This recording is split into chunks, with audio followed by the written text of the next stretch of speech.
अस्सलाम वालेकुम dear students, welcome to biology learning point. अॼु असां क्लास फर्स्ट ईयर सां रिलेटेड हिकु ॿियो टॉपिक करण वारा आहियूं जंहिंजो नालो आहे फोटो रेस्पायरेशन। पुटु फोटो रेस्पायरेशन में सिंपली थींदो छा आहे, हिन में जेको असांजो ग्लूकोज़ आहे उहो टुटंदो आहे सिज जी रोशनीअ जी मौजूदगीअ में, क्लोरोप्लास्ट में बग़ैर एनर्जी ठहण जे। नॉर्मली छा थींदो आहे, रेस्पायरेशन में एनर्जी ठहंदी आहे, पर हिते एनर्जी नथी ठहे, उन सां गॾोगॾु ग्लूकोज ठहण जे बजाए हिन प्रोसेस में टुटे पियो। ठीकु आहे, हिन प्रोसेस में थींदो छा आहे, हिन प्रोसेस में असां वटि कार्बन डाइऑक्साइड पुट रिलीज़ थींदी आहे, जॾहिं त ऑक्सीजन जेको आहे इस्तेमालु कई वेंदी आहे, एब्ज़ॉर्ब थींदी आहे, जीअं एरोबिक रेस्पायरेशन में थींदी आहे। इन मां मुराद इहा आहे त फोटो रेस्पायरेशन जेको आहे हिकु अहिड़ो प्रोसेस आहे जंहिंमें रुबिस्को एंजाइम जेको आहे परफॉर्म कंदो आहे ऑक्सीजनेशन इंस्टीड ऑफ कार्बोजाइलेशन आहे। ॾिसो, रुबिस्को एंजाइम आहे असांजो हिकिड़ो, जंहिंखे असां चऊं था राइबोल्यूज़ बिसफॉस्फेट कार्बोजाइलेज ऑक्सीजनेज। हाणे हीउ जेको असांजो रुबिस्को आहे इहो ॿिनि तरीक़नि सां कमु कंदो आहे। हाणे हीउ माना अहिड़े तरीक़े जो आहे जंहिंजो मिक़दारु घणो हूंदो उन जे पासे थी वेंदो। जीअं असां वटि कुझु माण्हू हूंदा आहिनि जंहिंजी हुकूमत ईंदी आहे उन जे पासे थी वेंदा आहिनि। मिसाल जी ॻाल्हि आहे, का बि शइ को बि जंहिंजी सरसी आहे, जेको ताक़तवर आहे, उन जे पासे थींदो आहे, कमज़ोर घाटी वेंदा आहिनि। त सेम इन ई तरीक़े सां असांजो रुबिस्को एंजाइम आहे। हाणे हिन प्रोसेस में थींदो छा आहे, ॾींहं जे दौरान ऑक्सीजन जो मिक़दारु वधी थो वञे। जीअं ऑक्सीजन जो मिक़दारु वधी थो वञे त हीउ छा थो करे, कार्बन डाइऑक्साइड खे छॾे करे ऑक्सीजन सां कंबाइन थी करे रिएक्शन करणु शुरू करे थो छॾे, जंहिंखे असां फोटो रेस्पायरेशन था चऊं। हाणे फोटो रेस्पायरेशन में थींदो छा आहे, जेको RUBP आहे, राइबोल्यूज़ बिसफॉस्फेट आहे असांजो, उहो रिएक्ट कंदो आहे ऑक्सीजन सां ऐं प्रोड्यूस कंदो आहे असांजे लाइ हिकिड़ो 3 कार्बन वारो मॉलिक्यूल, जंहिंखे असां चवंदा आहियूं फास्फोग्लाइसरेट। ठीकु आहे, 3 कार्बन वारो आहे ऐं हिकिड़ो असांजे लाइ 2 कार्बन वारो ठहंदो आहे, जंहिंखे असां छा चवंदा आहियूं, ग्लाइकोलेट चवंदा आहियूं। ॾिसो, रिएक्शन ई पियो थिए, RUBP ऑक्सीजन सां कंबाइन थियो। ठीकु आहे, हीउ असांजो रुबिस्को एंजाइम छा थो करे, हिनखे ग्लाइकोलेट ऐं 3PGA मॉलिक्यूल में कन्वर्ट कई। हाणे ग्लाइकोलेट जेको ठहियो आहे, ठीकु आहे, ऑक्सीजनेज प्रोसेस में, इहो छा थो थिए, इहो पुटु असांजो डिफ्यूज़ थिए थो छा में, मेम्ब्रेन बाउंडेड असांजो हिकिड़ो ऑर्गेनल आहे, जंहिंखे असां चवंदा पेरोक्सिसोम सिंगल मेम्ब्रेन वारो, जिथे उहो ग्लाइकोलेट जेको आहे सो उनखे तब्दील कयो थो वञे या कन्वर्ट कयो थो वञे ग्लाइसिन में। हिते खोड़ सारा रिएक्शन थियनि था, रिएक्शन खां पोइ उनखे ग्लाइसिन में तब्दील कयो थो वञे। ग्लाइकोलेट आयो कंहिंमें, पेरोक्सिसोम में, उनखे कन्वर्ट कयो वियो छा में पुटु, ग्लाइसिन में। हाणे ग्लाइसिन जेको आहे उहो जल्दी सां छा थो करे, असांजो डिफ्यूज़ थिए थो छा में, माइटोकॉन्ड्रिया में, जिथे जेको आहे सो ग्लाइसिन जा जेके 2 मॉलिक्यूल आहिनि उन्हनि खे तब्दील कयो थो वञे हिकिड़े ॿिए असांजे जेको आहे सो अमाइनो एसिड में, जंहिंखे असां चऊं था सेरीन। सेरीन सां गॾोगॾु छा थो थिए, हिकिड़ो असांजो कार्बन डाइऑक्साइड जो मॉलिक्यूल पिणु ठहियो।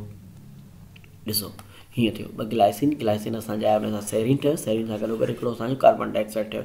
हाणे हीअ प्रोसेस कीअं पियो थिए, ॾिसो, हीअ असांजो ग्लूकोज़ आहे, ग्लूकोज़ टुटो। ठीकु आहे, हाणे हिन में असांजो हिकिड़ो थी वियो छा, फास्फोग्लाइकोलेट जा थी विया 2 मॉलिक्यूल। हाणे फास्फोग्लाइकोलेट असांजो कंहिं वटि आयो, पेरोक्सिसोम हिनखे कन्वर्ट कयो छा में, ग्लाइसिन में। ग्लाइसिन खां पोइ असांजो छा थी वियो, हिनखे कन्वर्ट कयो वियो छा में, असां जेको आहे सो सेरीन में। सेरीन खां पोइ हीअ असांजे वरी जेको फर्दर ऑन माइटोकॉन्ड्रिया खां पोइ वगेन हिन में जेको आहे सो फर्दर ऑन हिनखे प्रोसेस कयो थो वञे त जीअं हू वगेन जेको आहे सो असां हिनखे छा करे सघूं, यूटिलाइज़ करे सघूं। ठीकु आहे, इन प्रोसेस सां असांजो इहो अमल थियो। हाणे अचूं था अॻिते, जेतो त हाणे असांजे लाइ जेको आहे सो इहो नुक़सानकार कीअं आहे, इन जा नुक़सान कहिड़ा आहिनि, डिसएडवांटेजिस कहिड़ा आहिनि फोटो रेस्पायरेशन जे प्रोसेस जा।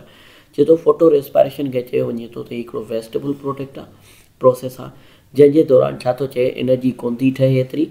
ठीकु आहे, ATP NADH कोन थियूं ठहनि, छो जो उन जे बुनियाद ते, उन खां अलावा हिन छा पियो, ATP NADH हिते जेके प्रोड्यूस थियनि पिया लाइट रिएक्शन में, उहे पिणु हिते इस्तेमालु थियनि पिया। हाणे नॉर्मली छा थियणु खपे, ATP NADH ठहणु खपे, पर हिते छा पियो थिए, उन्हनि खे बि इस्तेमालु कयो पियो वञे। हिन प्रोसेस में छा पियो थिए, जेको कार्बन डाइऑक्साइड आहे उहो रिलीज़ थो थिए। ठीकु आहे, उन जे बजाए त उनखे फिक्स कयो वञे, फिक्सेशन थिए हिन जीअं कार्बोहाइड्रेट आहे, पर हीउ कोन पियो ठहे, उबतो प्रोसेस पियो थिए।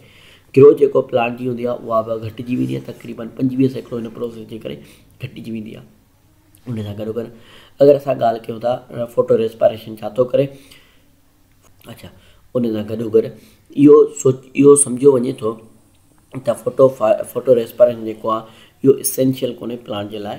ठीकु आहे, इहो पिणु ऑब्ज़र्व कयो वियो आहे, हिन ते पिणु मुशाहिदो कयो वियो आहे त हीउ छा कंदो, इनहिबिट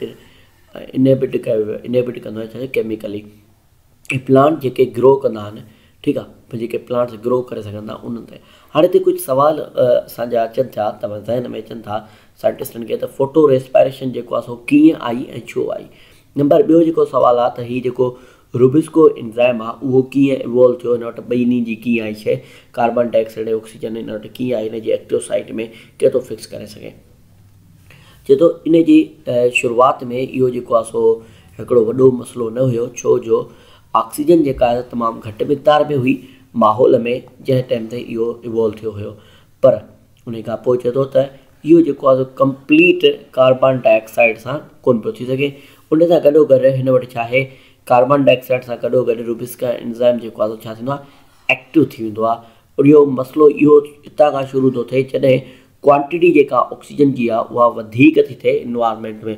हाणे मसइलो इहो आहे, पहिरीं त कार्बन डाइऑक्साइड घणी हुई, ऑक्सीजन हुई कोन।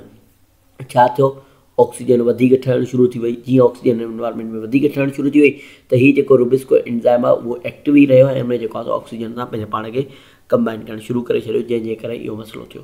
हाणे इन सां असां वटि इफेक्ट कहिड़ा था पवनि, असर कहिड़ा था पवनि। चए थो असर इन सां इहे था पवनि त चए थो जॾहिं बि गरम ॾींहंनि में ख़ुश्क जॾहिं ॾींहं हूंदा आहिनि त जेके प्लांट्स हूंदा आहिनि उहे छा कंदा आहिनि, पंहिंजा स्टोमेटा क्लोज़ कंदा आहिनि। छाजे लाइ, त जीअं पाणीअ खे महफ़ूज़ करे सघनि, स्टोर करे सघनि। इन रिस्पॉन्स में छा कंदा आहिनि, फोटोसिंथेसिस बि घटि थींदी आहे, जंहिंजे करे कार्बन डाइऑक्साइड छा थींदी आहे, लिमिटेड थी वेंदी आहे। मतिलबु त हिकिड़ो महदूद हद में थी वेंदी आहे। जॾहिं स्टोमेटा बंदि हूंदा आहिनि त कार्बन डाइऑक्साइड जी कंसंट्रेशन छा थींदी, डिक्रीज़ थींदी।